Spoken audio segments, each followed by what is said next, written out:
Jesus is with us today. උන්වහන්සේ අද දවසේ අපිත් සමග සිටිනවා. He is working with us today උන්වහන්සේ අපත් සමග ක්‍රියා කරමින් සිටිනවා. because he said, I am be with you until the ends of time. මක්නිසාද උන්වහන්සේගේ වචනේ කියනවා අන්තිමය දක්වා මම නුඹ සමග ඉන්න යනවා කියලා. How many of you believe that saying of ඔබ Jesus? කී දෙනෙක් ඒ කියමන විශ්වාස කරනවද? We are reading and we are meditating the book of Acts these days. ඉතින් අපි මේ දිනවල ක්‍රියාපොත මෙනෙහි කරමින් සිටිනවා. When we look into the book, අපි ක්‍රියාපොත දිහා බලද්දී it's a very busy book ඒක හරිම කාර්යබහුල පොතක්. because it's like they are going here and there and there are so many miracles are happening. So it's a busy book in the Bible. ඇයි කාර්යබහුලයි කියන්නේ ස්ථානයේ ගොඩක් හාස්කම් සිද්ධ වෙනවා. එතන ඉන්න පුද්ගලයන් එහාට මෙහාට යනවා. හරිම කාර්යබහුලව දැනෙන පොතක්. So acts mean acting. ක්‍රියා කියන්නේ ක්‍රියා කිරීමයි. So acting, if there is an act, it should be a busy environment. ඉතින් ක්‍රියා කිරීම කියද්දිම අපිට දැනෙනවා ඒක අනිවාර්යයෙන්ම කාර්යබහුල පරිසරයක් වෙන්නට ඕනි.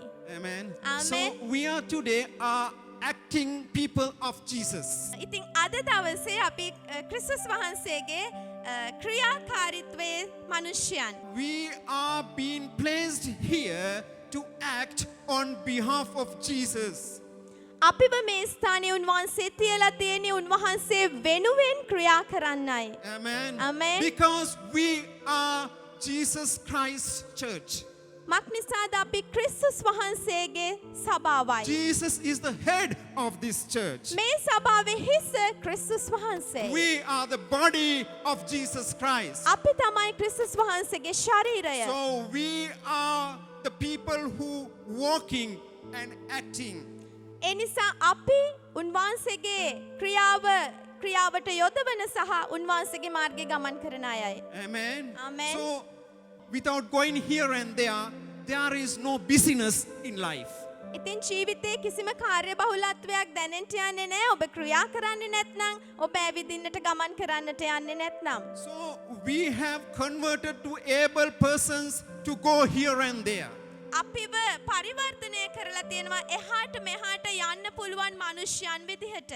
Book of Acts is all about going here and there. ක්‍රියාපොත කියන්නේ සම්පූර්ණයෙන්ම මේ ගමන් කිරීම ගැන සඳහන් වෙන පොතක්. So today we are going to talk from a chapter from book of Acts. ඉතින් අද දවසේ අපි ක්‍රියාපොතේ පරිච්ඡේදයක් කතා කරන්නට යනවා. How many of you like to hear that voice from God? ඔබ කී දෙනෙක් ආසාවෙන් සිටිනවද ඒ ස්වාමීන් වහන්සේගේ වචනය අසන්නට? So because God is going to talk to his message to this church. මක්නිසාද ස්වාමීන් වහන්සේට අවශ්‍යව තිබෙන උන්වහන්සේගේ සෙනගට මේ පණිවිඩය දෙන්න. So here I'm not the person who's going to talk, but he is the person. God is the person who deliver his message to you.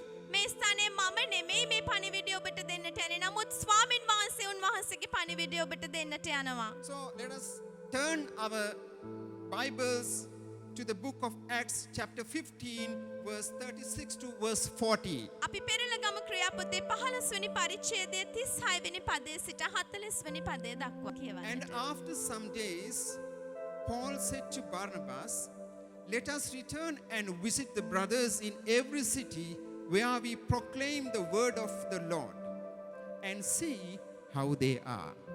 Now, Barnabas wanted to take with him John called Mark. But Paul thought best not to take with them one who had withdrawn from them in Pamphylia and had not gone with them to the work. And there arose a sharp disagreement, so that they separated from each other.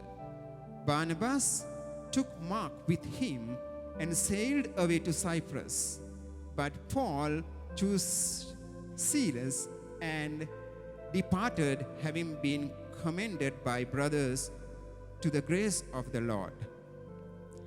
පවුල් සහ බාර්නබස් එකිනෙකාගෙන් වෙන්වීම.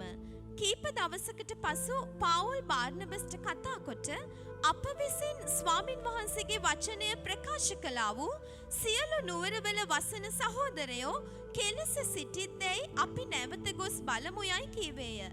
බාර්නබස්ද Mark නම්ලත් යොහාන්ද තමුන් සමග කැඳවාගෙන යන්නට කැමති වූයේය.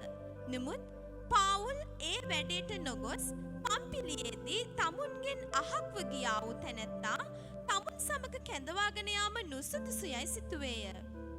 ඒ ගැන සැර විවාදයක් හටගත් බැවින් ඔහු එකිනෙකාගෙන් වෙන්ව ගියේය. බාර්නබස් මාක් කැඳවාගෙන කුප්‍රසට නැවෙන් ගියේය. නමුත් පවුල් සීලස් තෝරාගෙන සහෝදරයන් විසින් ස්වාමින් වහන්සේගේ අනුග්‍රහයට බාර දෙන ලදුව පිටත් වී The Bible, it is given a heading.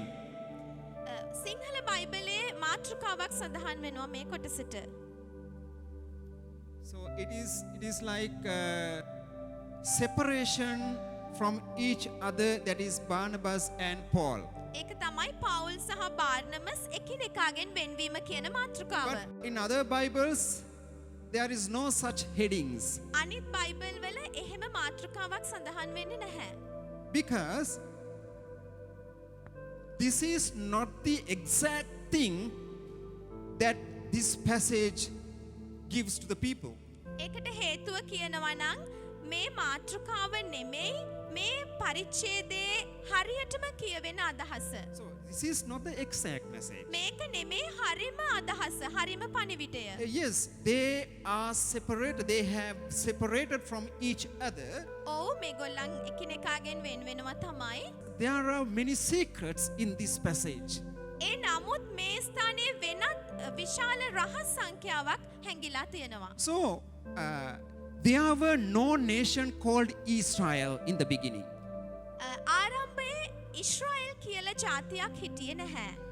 God chose Abraham, not Abraham, but Abram. දෙවියන් වහන්සේ තෝරගත්තේ ආබ්‍රහම්ව නෙමෙයි. He has chosen Abraham from a city. That city was governed by satanic people. දෙවියන් වහන්සේ ආබ්‍රහම්ව තෝරගද්දී ඒ දේශය පාලනය කරමින් සිටියේ යක්ෂයාගේ පාලනයක යට. That country is called Babylon. ඒ දේශයේ නම මොකක්ද කියනවා නම් ඒක බබිලෝනිය. Abraham had been chosen by God from Babylon. Abraham was not a Christian, not a God-known man. ආබ්‍රහම් කියන්නේ බබිලෝනිය කියන දේශයෙන් දෙවියන් වහන්සේ තෝරගත්ත මිනිසෙක්. ඔහු ක්‍රිස්තියානි මිනිසෙක් නොවේ. He didn't know the God of Israel. ඔහු ඊශ්‍රායෙල් දෙවියන් වහන්සේව දැනගෙන හිටියේ නැහැ. He did not know who is Elohim. ඔහු දැනගෙන හිටියේ නැහැ කවුද එලෝහිම් කියන්නේ කියලා. So God took him, ඉතින් දෙවියන් වහන්සේ ආබ්‍රහම්ව ගත්තා. changed him, ඔහුව වෙනස් කළා. give him a new name. ඔහුට අලුත් නාමයක් දුන්නා. God called him Abraham, ඉතින් දෙවියන් වහන්සේට කතා කරා ආබ්‍රහම් කියලා. father of many nations. මහත් ජාතියක පියා ලෙස.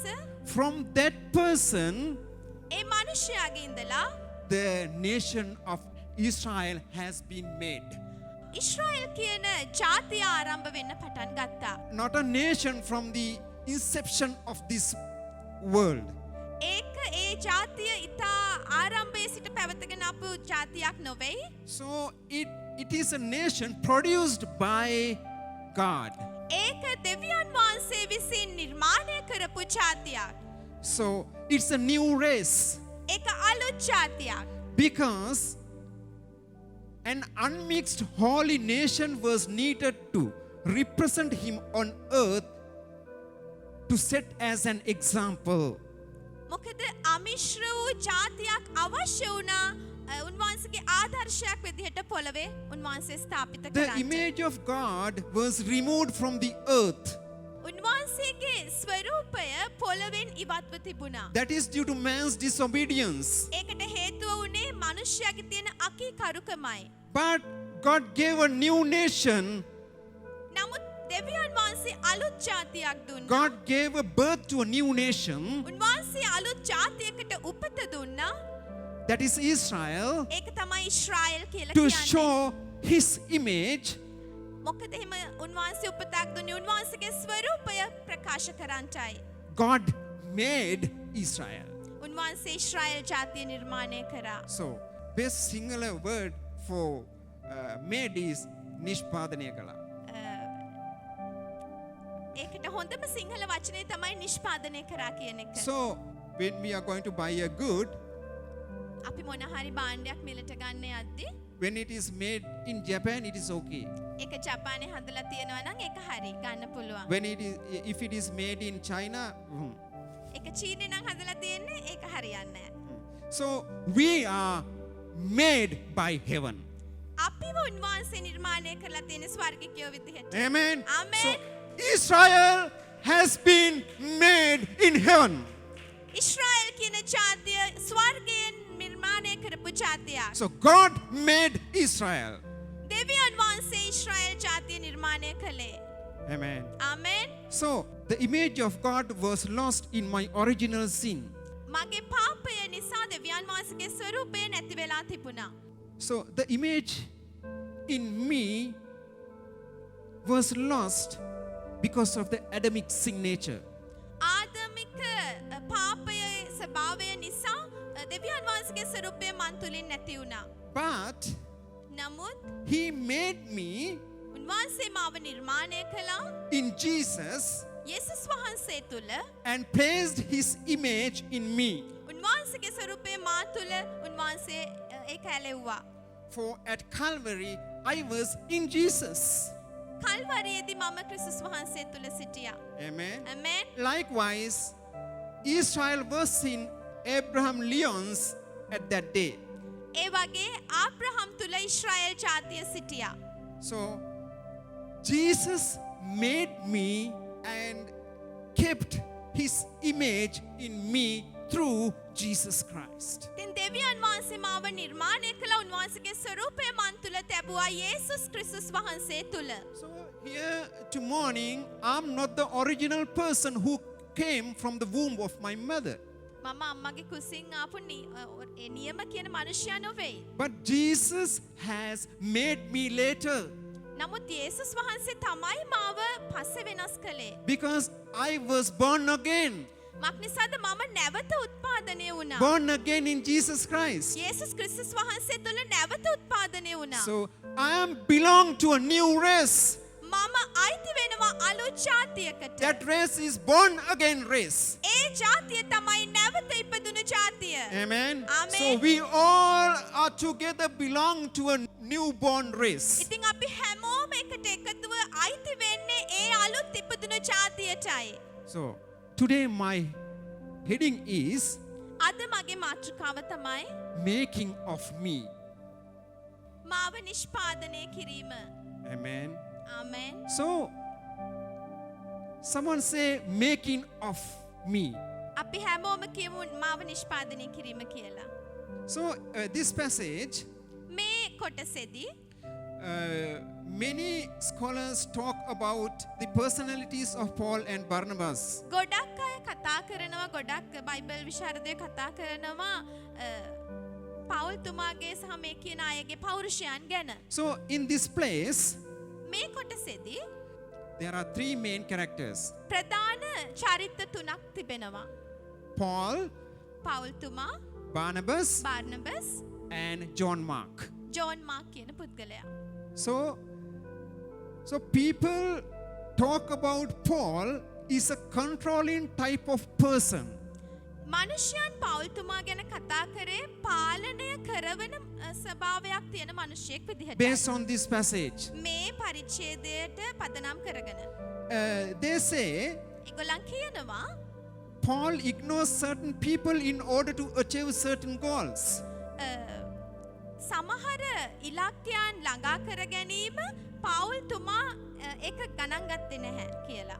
So he ignores some people to achieve his some goals. සමහර මිනිස්යන්ව පවුල් තුමා ගණන් ගත්තේ නැහැ ඒ යම් අරමුණු වලට ගමන් කිරීම සම්බන්ධයෙන්. It is not a thing told by me, ඒක මම කියන දෙයක් නෙමෙයි. but people say ඒක මනුෂ්‍යයන් කියන දෙයක්. based on this passage. මේ පරිච්ඡේදයට අනුව. On the other hand, අනිත් අතට Barnabas is concerned about people.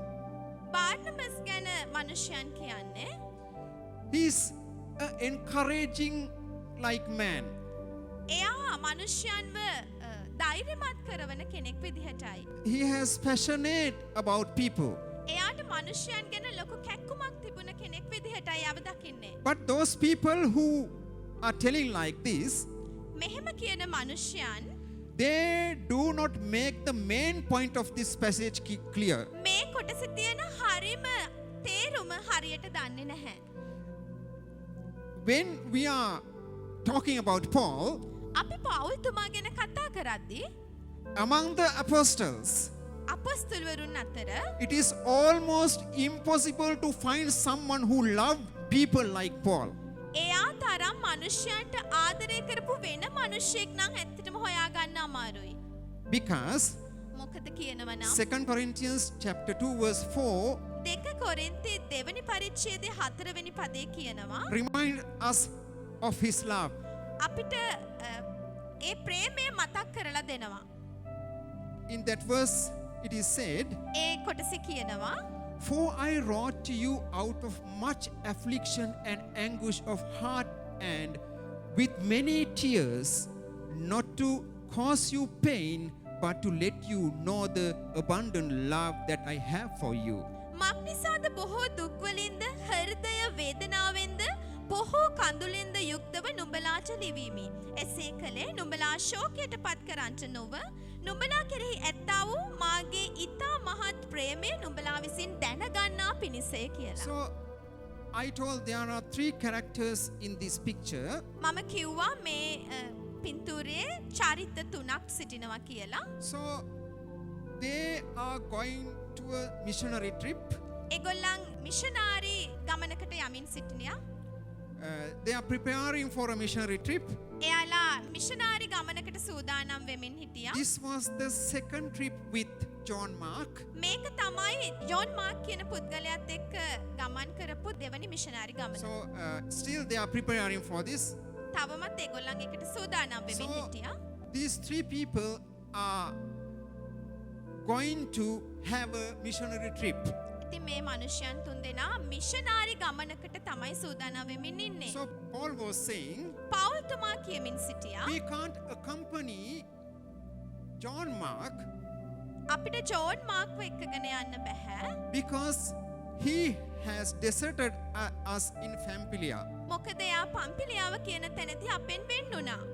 So we can't accompany him. එයාට අපිත් එක්ක යන්න බෑ. But Barnabas was saying, බර්නබස් කියනවා no, we have to accompany him. නෑ නෑ අපිට එයාව එක්කගෙන යන්න So ඕනේ. Paul said, no, we can't. ඒත් පෞල්තුමා කියනවා නෑ නෑ අපිට එක්කගෙන යන්න Barnabas he බෑ. says, no, we have to go with him. බර්නබස් කියනවා නෑ නෑ එයාව එක්කගෙන යන්න ඕනේ. So there was a sharp disagreement between Barnabas and Paul. ඉතින් එතන බර්නබස් හා පෞල්තුමා අතර දැඩි මතභේදයක් අතගත්තා. So based on this, මේ මත පදනම්ව it is said Paul is a hard man. පෞල්තුමා ගැන කියනවා ඔහු ඉතා දැඩි මනුෂ්‍යෙක්. It is not like that. නමුත් ඒක හැම නෙමේක නෙමෙයි ඇත්ත. We saw that from this scripture, he was a very loving man. මේ කොටසදී අපි දැක්කා පෞල්තුමා කියන්නේ හරිම ආදරණීය මනුෂ්‍යෙක්. Therefore, my focus today is on message that Jesus placed in my soul according to the main idea of this section. ඒ නිසා මේකයි අද දවසේ ක්‍රිස්තුස් වහන්සේ මගේ හදවතේ තිබ්බ පණිවිඩය. So let's go to the verse 36. අපි කියවමු 36 වෙනි පදය. කීප දවසකට පසු බාර්නබස්ට කතා කොට අප විසින් ස්වාමින් වහන්සේගේ වචනය ප්‍රකාශ කළා වූ සියලු නුවරවල වසන සහෝදරයෝ කෙලෙස සිටිද්දැයි අපි නැවත ගොස් බලමු යයි කීවේය. And after some days, Paul said to Barnabas, let us return and visit the brothers in every city where we proclaimed the word of the Lord and see how they are. So here, Paul's main idea is not simply saying, hello, how are you?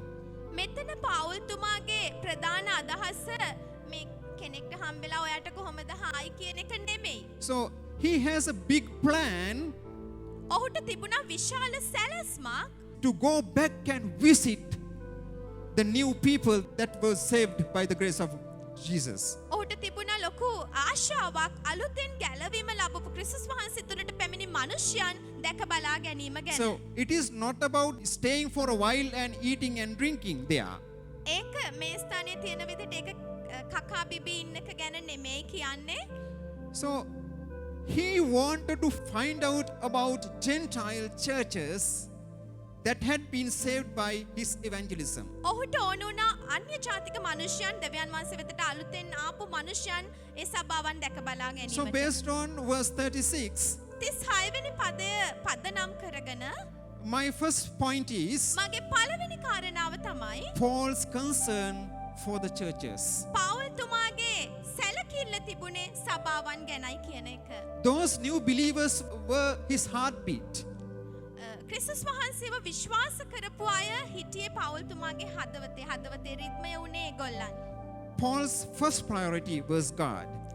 පවුල්තුමාගේ පළවෙනි ප්‍රමුඛතාවය වුණේ දෙවියන් වහන්සේවයි. Second is new believers දෙවැනි ප්‍රමුඛතාවය තමයි අලුත් මිනිසයන් ගැලවීම ලැබපු අලුත් මිනිසයන් ගැන. and making them mature in the faith. සහ ඔවුන්ව දෙවියන් වහන්සේ තුළ පරිණතභාවයට පත් කිරීම සම්බන්ධව. Here Paul's intention was to explain to them the letter of counsel මෙතන පවුල්තුමාගේ අදහස තමයි ලියුම ගැන ඒගොල්ලන්ට පැහැදිලි කිරීම. because they had a council meeting before this chapter. මොකද මේ කොටසට කලින් ඒගොල්ලන් එකට එකතු වෙලා රැස්වීමක් තියෙනවා. So Paul was to convey the outcome of that council to the new Gentiles churches. පවුල්තුමාට අවස්ථාවක් තිබුණා එතන සභාවන් වල තත්වයන් ගැන එතන හිටපු ගැලෙම ලැබපු සභාවන් වලට පැහැදිලි කරන එක. So the other intention is අනිත් අදහස උනේ to teach them the word. ඒගොල්ලන්ට දෙවියන් වහන්සේගේ වචනය ඉගැන්වීමයි. Stay for a while there, those churches, and teach the word. ඒ සභාවන් වල ටිකකට නැවතිලා දෙවියන් වහන්සේගේ වචනය ඉගැන්වීමයි. That is why Paul said to the Barnabas, අන්න ඒකයි පවුල්තුමා බාර්නබස්ට කියන්නේ Barnabas, let's go to all these churches and strengthen their faith. බාර්නබස් අපි මේ හැම සභාවකටම ගිහිල්ලා ඒවා ශක්තිමත් කරමු. So this is a good illustration for us. මේක අපිට හොඳ නිදර්ශනයක්. Just as we should care for each other, අපි එකිනෙකා ගැන ප්‍රේමය සැලකිල්ල දක්වනවා වගේ we should also care for those to whom we preach the word. අපි දේශනා කරන මනුෂ්‍යයන් සම්බන්ධවත් අපි සැලකිල්ලක් ප්‍රේමයක් දක්වන්නට අවශ්‍යයි. So care should be taken සැලකිල්ල කියන එක ගන්නට අවශ්‍ය වන්නේ as to what they are struggling with spiritually, ඒගොල්ලන් ආත්මිකව මොනකටද පොරබදන්නේ කියන එක ගැන, whether they are reading the Bible, ඒගොල්ලන් බයිබලය කියවනවද කියන එක whether ගැන, they are praying, ඒගොල්ලන් යාඥා කරනවද කියන still එක ගැන, struggling with some things, තවමත් සමහර පාපයන් එක්කලා යාලා ගනුදෙනු and කරනවද, what challenges they are මොනවද ඒගොල්ලන්ට තියෙන walking අභියෝග through. කියන එක ගැනයි. It is God's will, දෙවියන් වහන්සේගේ කැමැත්ත තමයි it is God's will that we should treat one another දෙවියන් වහන්සේගේ කැමැත්ත තමයි එකිනෙකාට අපි මෙහෙ කරන්නට අවශ්‍යයි. in order to make one another.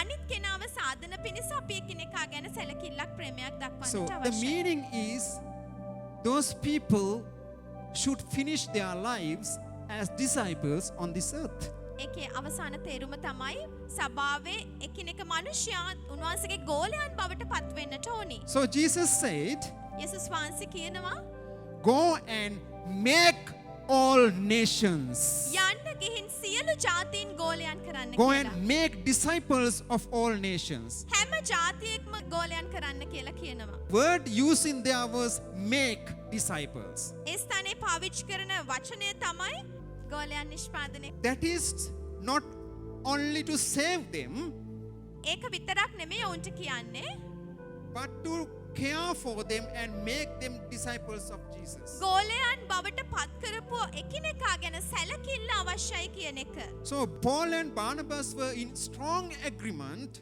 පවුල් සහ බාර්නබස් ඒගොල්ලන් දැඩි එකඟතාවයකට පැමිණෙනවා. on this basic matter of God. මේ දෙවියන් වහන්සේගේ ප්‍රධාන කාරණය සම්බන්ධයෙන්. So they have a strong agreement that we should have to make disciples. We should have to convert new believers into disciples. ඉතින් මේ දෙදෙනා තුළ දැඩි එකඟතාවයක් ඇති වෙනවා. උන්වහන්සේ තුළට ආපු මනුෂ්‍යයන් ගෝලයන් බවට පත් කරන්නට අවශ්‍යයි කියන කාරණාව සම්බන්ධයෙන්. So becoming a disciple is not an automatic thing. ගෝලයන් බවට පත්වීම එකපාරටම සිද්ධ වෙන දෙයක් නෙවෙයි. It is not an automatically thing. ඒක එකපාරටම නිකන් උත්සාහයක් නැතුව සිද්ධ වෙන දෙයක් නෙවෙයි.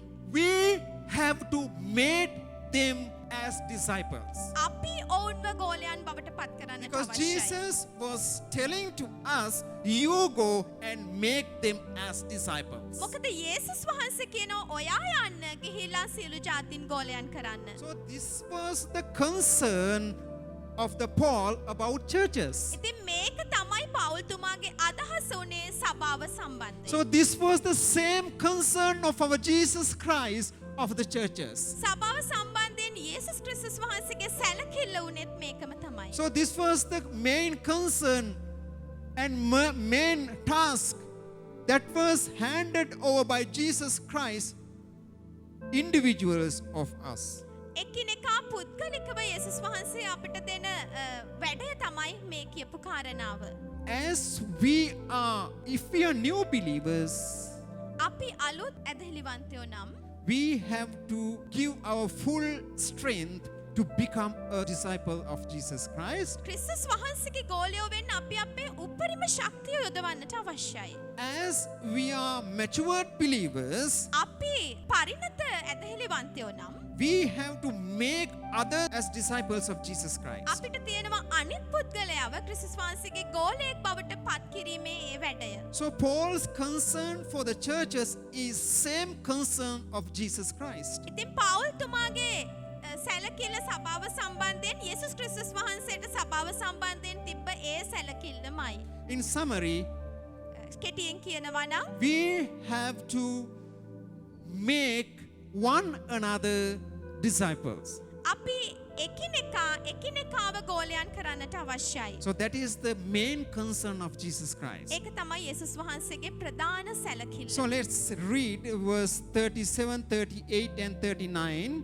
අපි කියවමු 37, 38 සහ 39 වෙනි පද කීපය. Now Barnabas wanted to take with them John called Mark, but Paul thought best not to take with them one who had withdrawn from them in Pamphylia and had not gone with them to the work.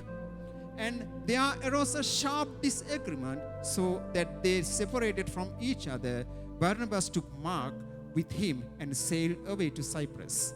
බාර්නබස්ද Mark නම්ලත් යොහන්ද තමුන් සමග කැඳවාගෙන යන්නට කැමති වූයේය. නමුත් පවුල් ඒ වැඩේට නොගොස් පම්පිලියේදී තමුන්ගෙන් අහක්ව ගියා වූ තැනැත්තා තමුන් සමග කැඳවාගෙන යාම නුසුදුසුයයි සිතුවේය.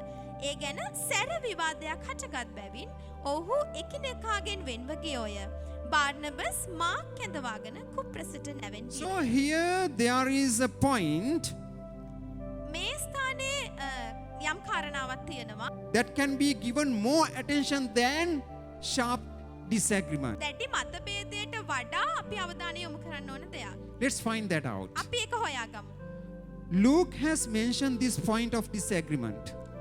ලූක්තුමා මේ දැඩි මතභේදය සඳහන් කරලා තියෙනවා. That is, John Mark left the missionary group සඳහන් කරලා තියෙන්නේ යොහාන් මාක් කියන පුද්ගලයා මිෂනාරි කණ්ඩායම හැර ගියා කියලා in Pamphylia පම්පිලියාවේදී during his first missionary journey. පළවෙනි මිෂනාරි ගමන අතරතුර.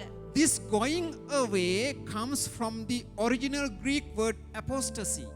මේ අහක්ව යාම නැත්නම් දාලා යනවා කියන එකට දීලා තියෙන ග්‍රීක වචනය තමයි apostasy කියන වචනය.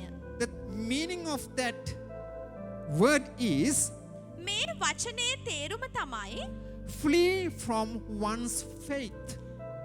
කෙනෙක් විශ්වාසයකින් හැර යනවා කියන තේරුම. So, not only a mere going away or desertion, but John Mark left from his faith. නිකම්ම නිකං වෙන්වීමක් නෙමේ එයාලා අතර සිද්ධ වුණේ විශ්වාසය හැර යාමක් සිද්ධ වුණා. So, John Mark left first missionary trip with the loss of faith. Yohan mark කියන පුද්ගලයා පළවෙනි මිෂනාරි ගමනේදී වෙන් වුණා මොකද විශ්වාසය නැතිවීම කියන That is called apostasy. ඒක තමයි අපොස්ටසි කියන වචනේ So, තේරුම. therefore, it is clear that John Mark's desertion was not just a desertion, ඒ නිසා යොහන් මාගේ වෙන්වීම නිකම්ම නිකං වෙන්වීමක් නොවේ. but it is an apostasy. ඒක අපොස්ටසි කියන වචනේ තේරුම දෙන He වෙන්වීමක්. left at a time when missionary group needed his help. Missionary කණ්ඩායමට උදව්වක් අවශ්‍යව තියෙන වෙලාවක තමයි වෙන්වීම කළේ. That is why Paul did not like to take him for the second journey. අන්න ඒකයි කාරණාව පවුල්තුමා අකමැති වුණ ඔහුව දෙවනි මිෂනාරි ගමනට එකතු කරගන්න. So, but Barnabas wanted John Mark to come. නමුත් බාර්නබස්ට ඕන වුණා යොහන් මාක්ව මේ මිෂනාරි ගමනට කැඳවගෙන යන්න. If we go into chapter 13, verse 13 of book of Acts, අපි බැලුවොත් ක්‍රියා 13 වෙනි පදයට this desertion is mentioned there. මේ වෙන්වීම ඒ ස්ථානයේ සඳහන් කරලා තියෙනවා. Desertion of John Mark. Yohan මාගේ වෙන්වීම හැර යාම. There it is said, now Paul and his companions set sail from Paphos and came to Perga in Pamphylia. And John left them and returned to Jerusalem. පවුල්ද ඔහු සමග සිටියෝද පාපස් කෙරෙන් නැව් නැගී ගොස් පම්පිලියේ පගර්යාට පැමිණුණෝය. එවිට යොහන් ඔවුන් කෙරෙන් අහක් වී යෙරුසලමට හැරී ගියෝය. So why did John Mark separated from them? ඇයි Yohan mark මේගොල්ලන්ගෙන් වෙන් වුණේ? There's no exact clue. ඒකට හරිම කාරණයක් සඳහන් වෙලා නැහැ. Maybe it was because of the spiritual warfare on those type of missionary trips. සමහර විට ඒ මිෂනාරි ගමන තිබ්බ ආත්මික යුද්ධය නිසා වෙන්නේ නැති. Maybe he can't bear it. සමහර විට He couldn't bear එයාට it. දරා ගන්න බැරි මට්ටමක එයා ඉන්නේ නැති. The other thing we can think is because of a young person with less experience. සමහර විට අපිට හිතන්න පුළුවන් එයා තරුණ මිනිහෙක් අඩු අත්දැකීම් තියෙන. Or because of his missing home for so many days. තවත් විදිහකට අපිට හිතන්න පුළුවන් එයාගේ ගෙදර යාට ටික කාලයක් යනකම් අහිමි වීමද මේකට කාරණාව කියන We එක. don't know for sure. අපි මේ ගැන හරියටම දන්නේ නැහැ. But when the team needed him, he left them. නමුත් කණ්ඩායමට ඔහුව අවශ්‍යම මොහොතක තමයි යොහන් මාක් කියන මිනිහයා හැර යන්නේ. And also, ඒ වගේම it is not clear why Barnabas wanted to take him. පැහැදිලි කාරණාවක් නැහැ. ඇයි බාර්නබස්ට යොහන් මාක්ව මේ ගමනට එකගෙන යන්න උනුනේ කියන එක Perhaps සම්බන්ධව. because John Mark and Barnabas were cousins, සමහර විට මේ දෙන්නා ඥාති සහෝදරයෝ වෙන්න පුළුවන්. so maybe the blood relationship prevailed over the judgment. විනිශ්චය අභිබවා ලේන සම්බන්ධය ඉස්මතු වෙන්නත් පුළුවන්. But this sharp disagreement did not hinder the gospel throughout the world. නමුත් දෙවියන් වහන්සේගේ සැලැස්ම මුළු ලෝකයේ පුරා උන්වහන්සේගේ වැඩේ සිද්ධ වෙන එකට මේ දැඩි මතභේදය බලපෑමක් කළේ නැහැ. Because no, nothing can change God's plan. මක් නිසාද කිසිම දෙයකට බෑ දෙවියන් වහන්සේගේ සැලැස්ම වෙනස් කරන්නට. So here there's a beautiful thing happened. මෙතන ඉතා අලංකාර දෙයක් සිද්ධ වෙනවා. Because Romans chapter 8 verse 28 says, රෝම 8:28 ප්‍රකාශ කරනවා. and we know that for those who love God, all things work together for good. තවද දෙවියන් වහන්සේගේ අදහස ලෙස කැඳවනු ලැබුවන්ට එනම් උන්වහන්සේට ප්‍රේම කරන අයට සියල්ලෙහිදීම උන්වහන්සේ ඔවුන්ගේ යහපත පිණිස ක්‍රියා කරන බව අපි දන්නවා. Maybe today we have many failures or disagreements or things. ඒගොල්ලන්ට අසමත් වීම එකඟ නැති වුණ තැන් තියෙනවා ඇති. Maybe today also we do have. සමහර විට අදත් අපිට ඒ වගේම තියෙනවා වෙන්න පුළුවන්. Because that will not an obstacle to perform the God's plan. ඒක දෙවියන් වහන්සේගේ සැලැස්ම ඉෂ්ට කරන්න බාධාවක් වෙන්න යන්නේ නැහැ. What is his plan? උන්වහන්සේගේ සැලැස්ම මොකද්ද? Making you as a disciple, making me as a disciple. ඔබව මාව උන්වහන්සේගේ ගෝලයෙක් බවට පරිවර්තනය කිරීම, නිෂ්පාදනය කිරීම. So making of me. මාව නිෂ්පාදනය කිරීම. Therefore, God uses even failures ඒ නිසා අසමත් වීම කියන දේවලුත් දෙවියන් වහන්සේ පාවිච්චි කරනවා. for his glory and our good. උන්වහන්සේගේ මහිමය පිණිස සහ අපේ යහපත වෙනුවෙන්. So, I pointed out verse Paul's concern for the churches පළවෙනි කාරණාව තමයි මම කියපු පෞල්තුමාගේ අවධානය සැලකිල්ල තිබුණේ සභාවන් ගැනයි. and Jesus's concern also regarding with the churches. ඒ වගේම යේසුස් වහන්සේගේ සැලකිල්ල අවධානය තිබුණේ සභාවන් ගැනයි. I told you what is the concern. මම කිව්වා ඔබට මොකද්ද සැලකිල්ල කියන්නේ So, කියලා. second point was දෙවෙනි කාරණාව උනේ Paul's concern for missionary groups. පෞල්තුමාගේ සැලකිල්ල තිබුණේ මිෂනාරි කණ්ඩායම් වලට කියන So, එක. that is the concern of Jesus Christ too. ඒක යේසුස් ක්‍රිස්තුස් වහන්සේගේත් සැලකිල්ලම වුණා. So, here I told you beautiful thing was happened. මම කිව්ව ඔබට මේ ස්ථානයේ ඉතා අලංකාර දෙයක් සිද්ධ වුණා කියලා. So, from all the things, හැම දෙයකින්ම God's concern is for his glory. දෙවියන් වහන්සේගේ අවධානය සහ සැලකිල්ල වුණේ උන්වහන්සේගේ මහිමයයි. So here, instead of one missionary trip, we can see the occurrence of two missionary ඒ නිසා මේ journeys. ස්ථානයේ එක මිෂනාරි ගමනක් වෙනුවට අපිට දකින්න පුළුවන් තවත් මිෂනාරි ගමන් දෙකක්. So the God has used this situation to form two missionary groups and could leave. දෙවියන් වහන්සේ මේ තත්වය පාවිච්චි කළා තවත් මිෂනාරි ගමන් දෙකක් සිද්ධ වෙන පිණිස. So they planned one missionary trip ඔවුන් එක මිෂනාරි ගමනක් සැලසුම් කරමින් සිටියා. because Jesus want to make them all disciples. මොකද යේසුස් වහන්සේට ඕන වුණා උන් හැම කෙනෙක්ම ගෝලයෙක් බවට So පත් කරන්න. they made it as two missionary groups with this sharp disagreement. ඉතින් මේ දැඩි මතභේදයම හේතුවක් වුණා තවත් මිෂනාරි ගමන් දෙකක් ඇති වෙන පිණිස. So Paul took Silas and Barnabas took John Mark. පෞල්තුමා සීලස් වරගෙන මිෂනාරි ගමනට පිටත් වුණා. Barnabas took John Mark. Barnabas යොහන් මාක් එක්කලා එයා Having පිටත් two වුණා. missionary trips instead of one would increase its effectiveness. එක මිෂනාරි ගමනක් වෙනුවට බලපෑමක් ඇති මිෂනාරි ගමන් දෙකක් මේ ස්ථානයේ සිද්ධ වුණා. So it is important to note that two missionary journeys were not due to a grudge between Paul and Barnabas. මේ missionary trip දෙකක් ලෑස්ති වුණේ Barnabas සහ Paul අතර තිබෙන තරහක් හින්දා නෙමෙයි. But due to strong disagreement. නමුත් මේක සිද්ධ වුණේ මේ දැඩි මතභේදය හේතු කොටගෙනයි. So the third character that caused to this disagreement, මේ දැඩි මතභේදයට හේතුන තුන්වෙනි චරිතය තමයි John Mark. යොහන් මාක් කියන පුද්ගලයා. So John Mark was the person who caused the sharp disagreement between Paul and Barnabas. Yohan mark තමයි ඒ මතභේදයට ලක් වුණ පුද්ගලයා. And we talked about this before. අපි මේ ගැන කලින් කතා කළා. We learned that John Mark's apostasy was not just an desertion, but it's also an abandonment of his own faith. අපි ඉගෙන ගත්තා යොහන් මාගේ මේ වෙන්වීම නිකන් වෙන්වීමක් නෙමෙයි නමුත් විශ්වාසය හැර යාමක් කියලා. This is the pinnacle of this sermon today. අද දේශනාවේදී තියෙන උසස්ම තැන තමයි මේ කාරණය. But what happened when Barnabas took this John Mark back? මොකද්ද සිද්ධ වෙන්නේ යොහන් මාක්ව බාර්නබස් නැවත අරගත්තට පස්සේ? What happened to John Mark? මොකද්ද යොහන් මාක්ට සිද්ධ වුණේ? Listen to this story little bit. අපි මේ කතාවට සවන් දෙමු. You all know about Thomas Alva Edison. ඔබ හැම කෙනෙක්ම තෝමස් අල්වා එඩිසන් කියන පුද්ගලයාව දන්නවා. He had many inventions, එයා ගොඩක් සොයා ගැනීම් කරා. but the main thing is light bulb.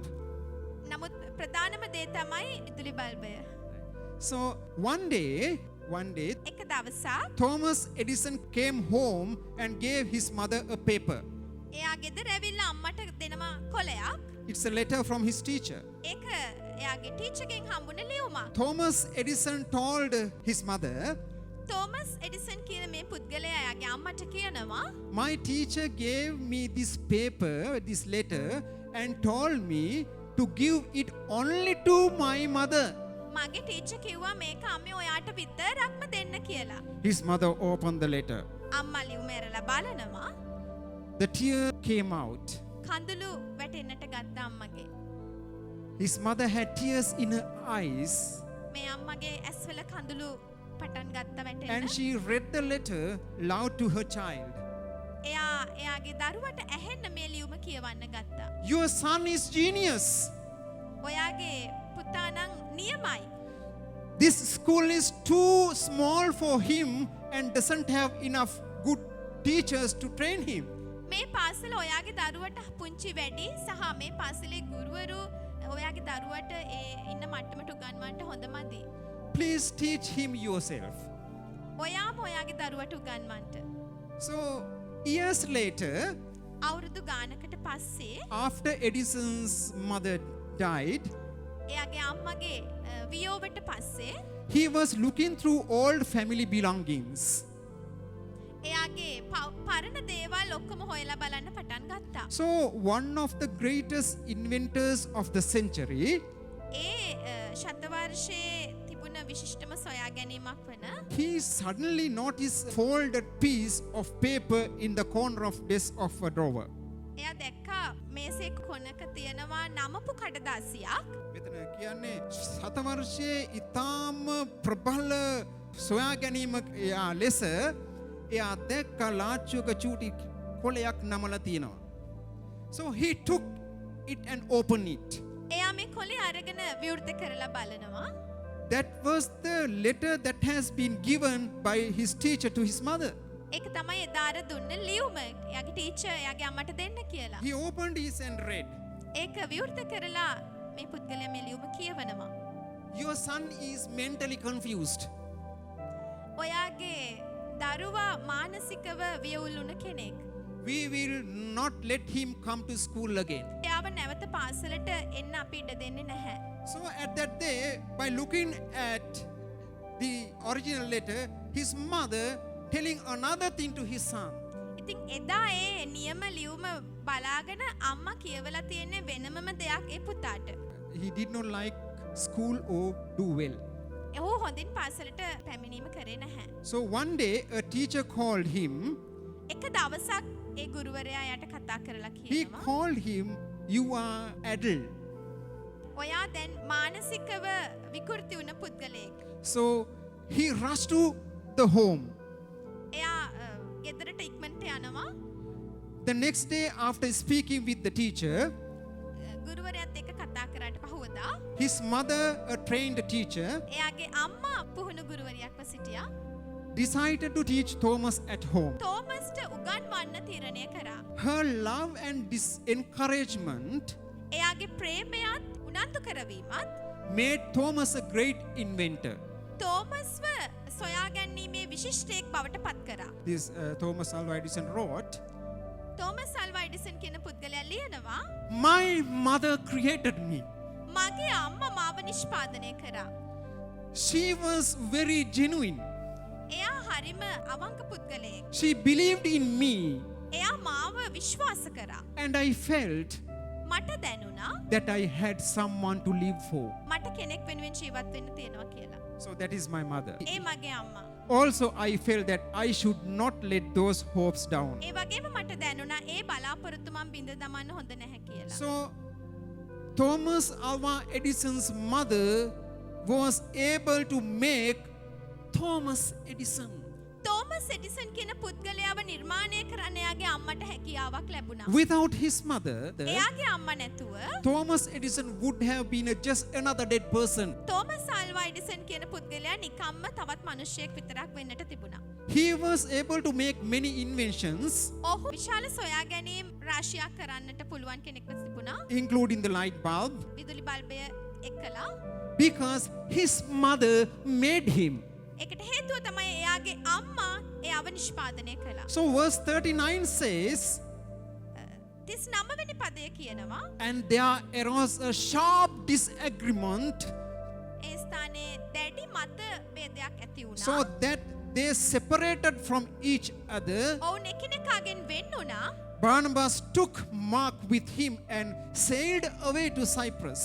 බාර්නබස් මාර්ක්ව අරගෙන ඒ ස්ථානෙන් පිටත් වෙලා ගියා. After this scripture, මේ කොටසට පස්සේ we do not meet John Mark again in the book of Acts. අපිට නැවතත් ජෝන් මාර්ක්ව ක්‍රියාපොතේදී හම්බ වෙන්නේ නැහැ. So, here, the making of John Mark. මේ ස්ථානයේ යොහාන් මාර්ක්ව නිෂ්පාදනය කිරීම. So, he was John Mark, but again, he was made as special John Mark. පස්සේ මේ යොහාන් මාර්ක් කියන මනුෂ්‍යයාව විශේෂ පුද්ගලයෙක් බවට පත් God has given John Mark a second chance through the action of Barnabas. දෙවියන් වහන්සේ යොහාන් මාර්ක් කියන මේ පුද්ගලයාට දෙවනි අවස්ථාවක් දෙනවා. Many years later, අවුරුදු ගානකට පස්සේ that is, ඒක තමයි at the end of Paul's life, පවුල්ගේ ජීවිතයේ අන්තිම කාලෙදී John Mark was seen in a different way. Yohan Mark කියන පුද්ගලයාව වෙනස් විදිහකට දකින්නට ලැබෙනවා. So we want to read 1 Peter chapter 5 verse 12 to 14. අපි කියවමු 1 පේත්‍රස් පොතේ 5 වෙනි පරිච්ඡේදයේ You- 12 වෙනි පදයේ සිට 14 වෙනි You have to go to that scripture, ඔබ please. ඒ කොටසට පෙරලන්න. By Silvanus, a faithful brother, as I regard him, I have written briefly to you, exhorting and declaring that this is the true grace of God. Stand firm in it. She who at Babylon, who is likewise chosen, send you greetings. And so does Mark, my son. Greet one another with the kiss of love. මෙය දෙවියන් වහන්සේගේ සැබෑ කාරණාව බවට මම සාක්ෂි දෙමින්ද අනුශාසනා කරමින්ද අපේ විශ්වාස සහෝදරයෙක්යයි මා සලකන සිල්වානස් අත ලුහුඬින් නුඹලාට ලියා යුවෙමි. එහි ස්ථිරව පිහිටා සිටපල්ලා. නුඹලා සමග තෝරාගනු ලැබූ බබිලෝනයෙහි සිටින තැනැත්ති නුඹලාට ආචාර කරන්නීය. මාගේ පුත්‍ර වූ මාක් එසේම නුඹලාට ආචාර කරයි. So here Paul called John Mark as my son Mark. මෙතන යොහාන් මාක් කියන පුද්ගලයාගව සඳහන් වෙන්නේ මගේ පුතා මාක් කියලා. This is mentioned by Paul. මේක පවුල්තුමා සඳහන් කරනවා. Give my greetings to my son also, Mark. ඔහු කියනවා මගේ පුතාටත් ආචාර කරන්න කියලා. So Peter had made පේත්‍රස්තුමා නිර්මාණය කරලා තියෙනවා. John Mark a disciple. Yohan mark කියන පුද්ගලයාව ගෝලයෙක් බවට So before this second journey, he was just a loss of faith man. මේ දෙවනි මිෂනාරි ගමනට කලින් එයා විශ්වාසය නැති වුණු නිකම් මනුෂ්‍යයෙක් විතරක්ව සිටියා. But after took him by Barnabas, after several years, නමුත් බාර්නබස් විසින් මේ පුද්ගලයාව අරගෙන අවුරුදු ගණනාවක් ගත වුණාට පස්සේ Paul's witnessed about him. පවුල්තුමා ඔහු ගැන සාක්ෂි දෙනවා. He, Mark, my son. එයා මගේ පුත්‍ර වූ මාක් කියලා. So Peter had made John Mark a disciple. එනිසා පේත්‍රස්තුමා යොහාන් මාක් කියන පුද්ගලයාව මාක් කියන ගෝලයා බවට පත් කරලා තියෙනවා. Peter had made and released John Mark as a disciple of Jesus. පේත්‍රස්තුමා මාක් කියන පුද්ගලයාව ගෝලයෙක් බවට පරිවර්තනය කරලා ඔහුව නිදහස් කරලා තියෙනවා දෙවියන් වහන්සේට සේවය. Not a mere disciples, a disciple of Jesus Christ. නිකන් ගෝලයෙක් නෙමෙයි යේසුස් ක්‍රිස්තුස් වහන්සේගේ ගෝලයෙක් කියලා. John Mark had matured as an evangelism minister. Yohan mark කියන පුද්ගලයා පරිණතය වෙලා වර්ධනය වෙලා තිබුණා සුභාරංචියේ ගෝලයෙක් විදිහට. Who's this John Mark? කවුද මේ Yohan mark? He was the person God used to write the Gospel of Mark later. මේ මාක් කියන සුභාරංචිය ලියන්න පාවිච්චි වුණ පුද්ගලයා තමයි මේ. Amen. Amen. So God can use situation to his favor. එනිසා දෙවියන් වහන්සේට පුළුවන් තත්වයන් පාවිච්චි කරන්න උන්වහන්සේගේ සැලැස්ම වෙනුවෙන්. So the circumstances and situations in God can use them for his glory and favor. එනිසා ඔබ මම ගමන් කරන තත්වයන් බාධාවන් දෙවියන් වහන්සේට පුළුවන් පාවිච්චි කරන්න උන්වහන්සේගේ මහිමය පිණිස උන්වහන්සේගේ සැලැස්ම ඉෂ්ට වෙන පිණිස. Those are not excuses. ඒවා නිදහසට කාරණා නොවේ. We have a job to be done. අපිට වැඩක් තියෙනවා කරන්නට. So we have to look after caring each of us.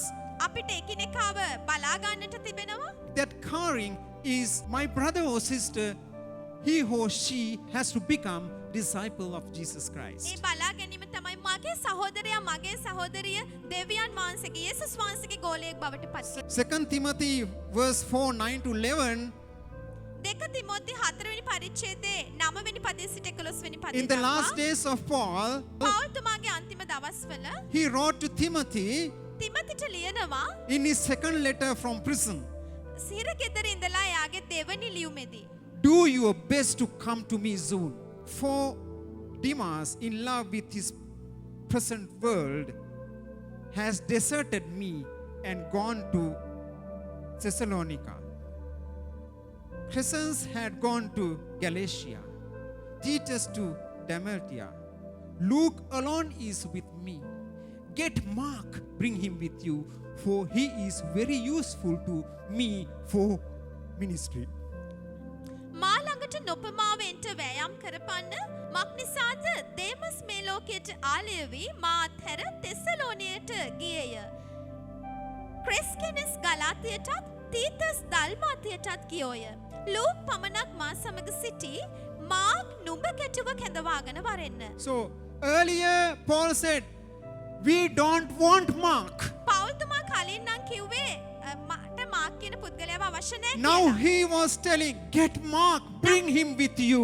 නමුත් දැන් පෞල්තුමා කියනවා මාක්ව කැඳවාගෙන එන්න ඔබත් එක්ක කියලා. For he is very useful to me for ministry. මොකද මගේ සේවයට ඔහුව ඉතාමත් අවශ්‍ය පුද්ගලයෙක්ව සිටිනවා කියලා. When Paul is left by many of others, පෞල්තුමාව අනිත් ගොඩක් අය අතෑරලා දාපු and only Luke වෙලාවකදී is with him, ලූක්තුමා පෞල්තුමත් එක්ක හිටියා. Paul asked Timothy to bring Mark with him. පෞල්තුමා තිමතිට කියනවා මාක්වත් ඔයත් එක්ක එක්කන් එන්න කියලා. Perhaps සමහර විට if Barnabas had not taken Mark, බාර්නබස් මාක්ව අරන් ගියේ නැතිනම් Paul would not had the opportunity to tell Timothy to bring Mark. පෞල්තුමාට අවස්ථාවක් නැති වේවි තිමතිට කියන්න මාක්වත් එක්කන් එන්න කියලා. So God put Peter, Barnabas and others into Mark's life to make Mark. දෙවියන් වහන්සේ මාගේ ජීවිතයට පේත්‍රස් තුමාවත් බාර්නබස්වත් පාවිච්චි කළා ඔහුව උන්වහන්සේගේ සැලැස්මට ගොඩනගන්න. So through them God made John Mark necessary for the image of God. ඔවුන් තුලින් මාක් කියන පුද්ගලයාව දෙවියන් වහන්සේගේ ස්වරූපයට ගැලපෙන උන්වහන්සේට අවශ්‍ය පුද්ගලයා බවට පත් වුණා. So it doesn't matter where you are being or what you are doing or what you are. You and me have a job to be done. ඔබ කවුද ඔබ කොතනද ඉන්නේ ඔබ මොනවාද කරන්න කියන එක නෙමෙයි වැදගත් ඔබට කරන්නට වැඩක් තියෙනවා. The first thing is we have to become a disciple of Jesus Christ. පළවෙනි දේ තමයි අපිට යේසුස් වහන්සේගේ ගෝලයෙක් බවට පත්වීමේ වැඩය තිබෙනවා. So open your hearts to your pastors and your leaders to take you. ඒ නිසා ඔබේ පාලකතුමාට ඔබේ නායකයාට විවෘත වෙන්න ඔබව පාවිච්චි කරනු පිණිස. To take you. ඔබ වාර ගන්න පිණිස. So God want to make you. දෙවියන් වහන්සේට ඕනේ ඔබව නිෂ්පාදනය කරන්නට. So God want to make you to the image of God.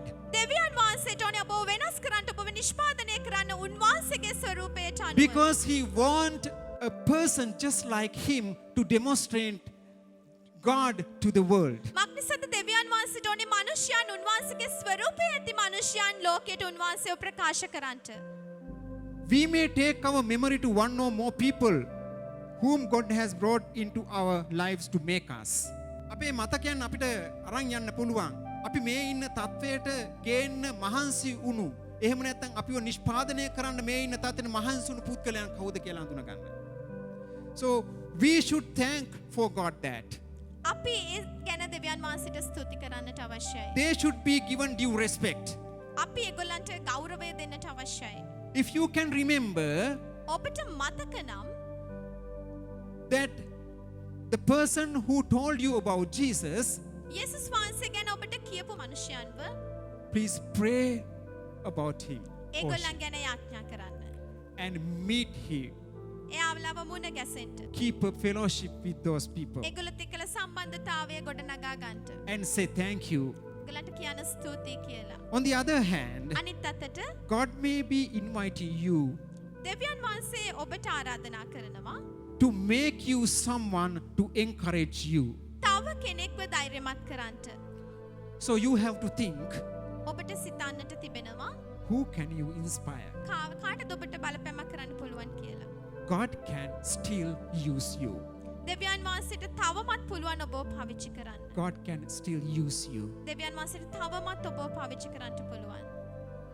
Who are the people God has placed in my life කවුද ඔබේ ජීවිතයේ දෙවියන් වහන්සේ තියලා තියෙන්නේ? that have made me into this relationship with God so far in life? මෙච්චර කාල දෙවියන් වහන්සේත් එක්කලා මේ සම්බන්ධතාවය මේ දුරට පවත්වගෙන යන්න.